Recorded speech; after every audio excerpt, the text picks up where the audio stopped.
চিনি পাইছেতো কিন্তু পঢ়া নাই মই আপোনালোকক কৈ আছো এখন চিনি পাইছে পঢ়া নাই তাৰ উত্তৰটো মই দিম শুনিবলৈ ধৈৰ্য ধৰক এখন পৃথিৱীত অকল আপুনিয়ে দেখিছে শুনিবলৈ ধৈৰ্য ধৰক 25, 26, 29, 14 শুনিবলৈ ধৈৰ্য ধৰক শুনিবলৈ সেইটো আপোনালোকৰ কাৰণে অদ্ভুত বস্তু সেইটো আপোনালোকৰ কাৰণে অদ্ভুত বস্তু directive principle of state policy article 48ত গো হত্যা বন্ধ কৰিব বুলি লেখা আছে অধ্যক্ষ ডাঙৰীয়া তেওঁলোক গো হত্যা বন্ধ কৰিলে আন্দোলন কৰে আমাক তেওঁলোকৰ বিৰোধী বুলি কয় মানে সংবিধানখন তেওঁলোকে অপমাননা কৰে ল কমিশন অফ ইণ্ডিয়াই নিজেই পূৰ্বতে কৈছিল যে এই পৰ্যায়ত দেশত ইউচিচিৰ কোনো প্ৰয়োজনীয়তা নাই গতিকে মই পবিত্ৰ সদনৰ মজিয়াৰ পৰা চৰকাৰক আহ্বান জনাইছোঁ যে এই বিভাজনমুখী বিলখন প্ৰত্যাহাৰ কৰক আমাৰ শান্তি সম্প্ৰতি অক্ষুণ্ণ ৰাখিবলৈ মই ইউচিচি বিলখনৰ তীব্ৰ বিৰোধিতা কৰিলোঁ ধন্যবাদ জয় হোক এনেকুৱা কোন দেশত নিয়ম আছে যে মহিলাগৰাকীৰ সন্মতি অবিহনে তেখেতৰ স্বামীয়ে 4 গৰাকী মহিলা বিয়া পাতিব পাৰে মানে প্ৰথম গৰাকী বিয়া পাতিলে অধ্যক্ষ ডাঙৰীয়া মহিলাগৰাকীৰ অসন্মতিত দ্বিতীয় গৰাকী মহিলা বিয়া পাতিলে দ্বিতীয় গৰাকীৰ অসন্মতিত তৃতীয় গৰাকী বিয়া পাতিলে আৰু প্ৰথম 3 গৰাকীৰ অসন্মতিত অধ্যক্ষ ডাঙৰীয়া 4 নম্বৰ গৰাকী বিয়া পাতিলে অধ্যক্ষ ডাঙৰীয়া এফালে আমাৰ দেশখনক যদি আমি ইকুৱেলিটিৰ কথা কওঁ যদি হিন্দু বৌদ্ধিষ্ট জৈন শিখ আমাৰ এইখিনি মানুহে যদি দুগৰাকী মহিলা বিয়া পাতে তেতিয়া তেওঁ কি হ'ব লাগে ডাইৰেক্টলি জেলত যাব লাগে আৰু এফালে এটা সেকশন অধ্যক্ষ ডাঙৰীয়া কি উপভোগ কৰি আছে 4 গৰাকী মহিলা বিয়া পাতিব পৰাৰ তেখেতলোকৰ কাৰণে প্ৰাৱধান আছে অধ্যক্ষ ডাঙৰীয়া আজি এই পবিত্ৰ সদনত ৱাজেদ আলী চৌধুৰী ডাঙৰীয়াই নিজে ক'ব লাগিছিল যে এইটো বাৰ্বাৰিক নিয়ম এইটো জঘন্য নিয়ম গতিকে এইটো হ'ব নালাগে আমি কৈছো এই 4 গৰাকী মহিলা যাতে বিয়া পাতিব নোৱাৰে সেইটো আজি বিধানসভাত প্ৰস্তাৱ হ'ব লাগে আৰু ইউচিচি গৃহীত হ'ব লাগে অধ্যক্ষ ডাঙৰীয়া তেখেতে কৈছে যে ধৰ্মৰ কথা অধ্যক্ষ ডাঙৰীয়া ইউনিফৰ্ম সিভিল কোডত কোনো ধৰ্মৰ বিৰুদ্ধে কোৱা হোৱা নাই ই কোনো ধৰ্মীয় আচাৰ অনুষ্ঠানত হস্তক্ষেপ কৰাৰ বিষয় নহয় মূলত বহুবিবাহ বিবাহ বিচ্ছেদ সম্পত্তিৰ অধিকাৰ উত্তৰাধিকাৰ আৰু ভৰণ পোষণ এইকেইটাৰ কাৰণে এই বিলখনত কোৱা হৈছে অধ্যক্ষ ডাঙৰীয়া এনেকুৱা ক'ত নিয়ম আছে ল'ৰা আৰু ছোৱালীৰ পাৰ্থক্য কিয় থাকিব লাগে বাপেকৰ বা মাকৰ পিতৃ-মাতৃৰ সম্পত্তি আধা ছোৱালীয়ে নাপায় এইটো কেনেকুৱা নিয়ম হ'ব পাৰে অধ্যক্ষ ডাঙৰীয়া কোনোবা যদি ডিভোৰ্চ হ'ল তালাক দিলে তেওঁ ভৰণ পোষণৰ সুবিধা নাপায় এইটো কেনেকুৱা হ'ল কেনেকুৱা ইকুৱেলিটি হ'ল অধ্যক্ষ ডাঙৰীয়া এখেতলোকে যদি ইনইকুৱেলিটিৰ কথা কয় ইকুৱেলিটিৰ কথা কয় হিন্দুৰ বা বৌদ্ধিষ্টৰ বা শিখৰ খ্ৰীষ্টানত এজনী বিয়া পাতিব পাৰে দুজনী বিয়া পাতিলে জেলত যাব লাগে সেইটো তেওঁলোকে ইকুৱেলিটি বিচাৰে নিবিচাৰে ক'ব লাগিব আপোনালোকে ইকুৱেলিটিৰ কথা কয় অধ্যক্ষ ডাঙৰীয়া তেখেতলোকে প্ৰত্যেক মুহূৰ্ততে ইকুৱেলিটিৰ কথা কয় তেখেতলোকে ভাগ কৰাৰ কথা কয় ভাগ নিজেই তেখেতলোকে কৰি আছে তেখেতলোকৰ সন্তানক ছোৱালী সন্তানক প্ৰাপ্য সন্মান দিয়া নহয় এই ভাগ কোনে কৰিছে এই বিৰোধী দলৰ সদস্যসকলে কৰিছে মই আকৌ কৰিছোঁ আপোনালোকে কৈ আছে ইউচিচি বিলৰ বিৰোধিতা কৰি কৈ আছে আমি কি কৈছোঁ ইউচিচি বিলত আমি কৈছোঁ যে ছোৱালীক সম অধিকাৰ দিব লাগে আপোনালোকে বিৰোধিতা কৰিছে তাৰমানে আপোনালোকে ছোৱালীজনীক বেয়া ব্যৱহাৰ কৰিলে আমি কৈছোঁ 4 জনী বিয়া পাতিব নোৱাৰে আপোনালোকে কৈছে বিয়া পাতিব পাৰে তাৰমানে 3 গৰাকী মহিলাক আপোনালোকে অন্যায় কৰিলে গতিকে অধ্যক্ষ ডাঙৰীয়া এই বিলখনত যুগান্তৰকাৰী সিদ্ধান্ত আজি অসমে ল'বলৈকে গৈ আছে এই বিলখন গৃহীত হওক তাৰ কাৰণে সকলো সদস্যক মই আহ্বান জনাইছোঁ অনুৰোধ জনাইছোঁ অধ্যক্ষ ডাঙৰীয়া এগৰাকী সদস্যই সদনৰ বাহিৰত কৈ আছে লিভ ইন ৰিলেশ্যনৰ কথা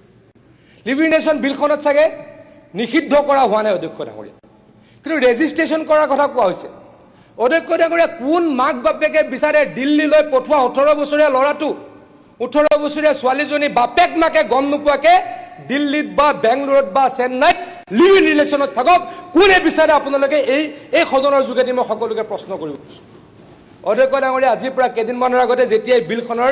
বিলখন টেবুল ধোৱা বুলি ডিছকাশ্যন হৈ আছিলে 4 গৰাকী বন্ধুৰ লগত মই বহি আছিলোঁ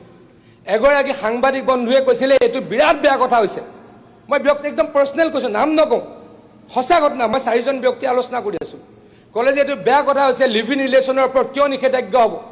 মই তেতিয়া বাকী তিনিজনক সুধিছিলোঁ, বাকী তিনিজনৰ ল'ৰা ছোৱালী আছে অধ্যক্ষ ডাঙৰীয়া, বাকী তিনিজনক সুধিছিলোঁ কোৱাচোন তোৰ ল'ৰা যদি দিল্লীত কোনোবা তই গম নোপোৱাকৈ বা আপুনি গম নোপোৱাকৈ কোনোবা এজনী ছোৱালীৰ লগত ৰিভিলেশ্যনত থাকে আপুনি দিবনে? সকলোৱে কৈছিল নিদিওঁ অধ্যক্ষ ডাঙৰীয়া। গতিকে অধ্যক্ষ ডাঙৰীয়া এই বিলখনে কি কৰিব খুজিছোঁ, মহিলাক সন্মান দিবলৈকে আমি ব্যৱস্থা কৰিব খুজিছোঁ। কি সন্মান? ভৰণ পোষণৰ অধিকাৰ মহিলাই পাব লাগিব। মহিলাৰ অসন্মতিত 4জনী বিয়া পাতিব নোৱাৰিব, এই কথা আমি ক'বলৈকে বিচাৰিছোঁ। ছোৱালীয়ে বা মহিলাই পিতৃ মাতৃৰ সম্পত্তিৰ আধা লাভ কৰিব, তাৰ কাৰণে আমি এই বিলখন আনিবলৈকে বাধ্য হৈছোঁ। গতিকে অধ্যক্ষ ডাঙৰীয়া এই বিলখন যাতে তেখেতলোকে, মই আকৌ কৈছোঁ, তেখেতলোকৰ চৰিয়াৰ কথা চিন্তা নকৰি তেখেতলোকে যাতে মানুহ হিচাপে চিন্তা কৰি এই বিলখনত সমৰ্থন জনাই মই অনুৰোধ কৰিছোঁ। অধ্যক্ষ ডাঙৰীয়া শেষত মই এটা কথা ক'ব খুজিছোঁ, এইখন চাগে আপুনি চিনি পাইছে অধ্যক্ষ ডাঙৰীয়া, এখন চিনি পাইছেনে অধ্যক্ষ ডাঙৰীয়া? মই বিৰোধী দলক সুধিব আপোনাৰ যোগেদি, আপোনালোকে এখন চিনি পাইছেনে নাই? এখন কেইদিনমানৰ আগত প্ৰত্যেকটো বিধানসভাত আপোনালোকে লৈ ফুৰিছিলে, লোকসভালৈকে লৈ গৈছিল, মনত পৰিছেনে কি? এখন পাব্লিক মিটিঙতো লৈ গৈছিল অধ্যক্ষ ডাঙৰীয়া, গম পাইছেনে? এইখন হৈছে ভাৰতীয় সংবিধান। কংগ্ৰেছ দলে 2 বছৰ নাটক কৰিলে, সংবিধান ধ্বংস হ'ল, সংবিধান ধ্বংস হ'ল, এইখন লৈ ফুৰিলে। এইখনৰ তেওঁলোকে কেইপাত তেওঁলোকে নাজানে, তেওঁলোকে কেইটাপাত কি আছে ভিতৰত নাজানে, তাৰ উদাহৰণ দি মই ভাষণ শেষ কৰিম। অধ্যক্ষ ডাঙৰীয়া বিৰোধীৰ দল এই সংবিধান বিৰোধী, কাৰণ সংবিধান যদি বিৰোধী নহ'ল হয়, বাবা চাহেব আম্বেদকাৰে কোৱা কথা যে ইউনিফৰ্ম চিভিল কোড হ'ব লাগে, তাৰ বিৰোধিতা তেওঁলোকে নকৰিলে। অধ্যক্ষ ডাঙৰীয়া লাষ্ট এটা মই তেওঁলোক যে সংবিধান বিৰোধী এটা মই উদাহৰণ দি ভাষণ শেষ কৰিম। অধ্যক্ষ ডাঙৰীয়া সংবিধানৰ directive principles of state policy article 47ত স্পষ্টভাৱে লিখা আছে, স্পষ্টভাৱে লিখা আছে directive principle of state policy article 47ত, আৰ্টিকল 25, 26, 48ত মই কৈ গৈছোঁ, লেট মি ফিনিছ, মই বেলেগ এটা কথা কৈ আছোঁ, বেলেগ এটা কথা কৈছোঁ, কিয় ওপৰতে গৈছে? এখন চিনি পাইছেতো, কিন্তু পঢ়া নাই। মই আপোনালোকক কৈ আছোঁ, এখন চিনি পাইছে, পঢ়া নাই, তাৰ উত্তৰটো মই দিম, শুনিবলৈ ধৈৰ্য ধৰক। এইখন পৃথিৱীত অকল আপুনিয়ে দেখিছে। শুনিবলৈ ধৈৰ্য ধৰক, 25, 26, 29, 14. শুনিবলৈ ধৈৰ্য ধৰক। অধ্যক্ষ ডাঙৰীয়া এওঁলোকে শুনিবলৈ সেইটো আপোনালোকৰ কাৰণে অদ্ভুত বস্তু, অধ্যক্ষ ডাঙৰীয়া, সেইটো আপোনালোকৰ কাৰণে অদ্ভুত বস্তু। শুনিবলৈ কিয় ভাবিছে? অধ্যক্ষ ডাঙৰীয়া সংবিধানৰ directive principles of state policy, এক মিনিট, মানে এবাৰ ইণ্টাৰপ্ৰেট কৰিলে 3 নম্বৰ বাৰ যদি ইণ্টাৰপ্ৰেট কৰে তেতিয়া সদনৰ পৰা কিন্তু বাহিৰত পঠাই দিম। কিন্তু অধ্যক্ষ ডাঙৰীয়া সংবিধানৰ directive principle of state policy article 48ত স্পষ্টভাৱে লিখা আছে, the state shall endeavour to organise agriculture and animal husbandry on modern and scientific lines and shall in particular take steps for preserving and improving of breeds and prohibiting the slaughter of cows. অধ্যক্ষ ডাঙৰীয়া আকৌ কৈছোঁ, and prohibiting the slaughter of cows and calves and other mills and draught cattle. মিনিংটো কি অধ্যক্ষ ডাঙৰীয়া? অধ্যক্ষ ডাঙৰীয়া সংবিধানৰ আকৌ কৈছোঁ directive principle of state policy article 48ত গো হত্যা বন্ধ কৰিব বুলি লেখা আছে। অধ্যক্ষ ডাঙৰীয়া তেওঁলোক গো হত্যা বন্ধ কৰিলে আন্দোলন কৰে, আমাক তেওঁলোকৰ বিৰোধী বুলি কয়, মানে এই সংবিধানখন তেওঁলোকে অৱমাননা কৰে। ধিক্কাৰ দিছোঁ অধ্যক্ষ ডাঙৰীয়া। অধ্যক্ষ ডাঙৰীয়া মনত আছেনে ৰাহুল গান্ধী ডাঙৰীয়াই সংবিধান ধ্বংস হ'ল, গোটেই দেশখন নাটক কৰিলে।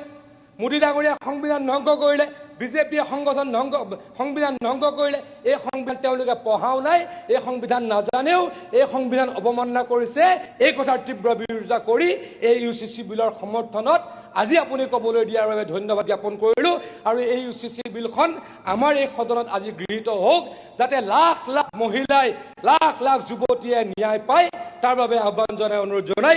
সামৰণি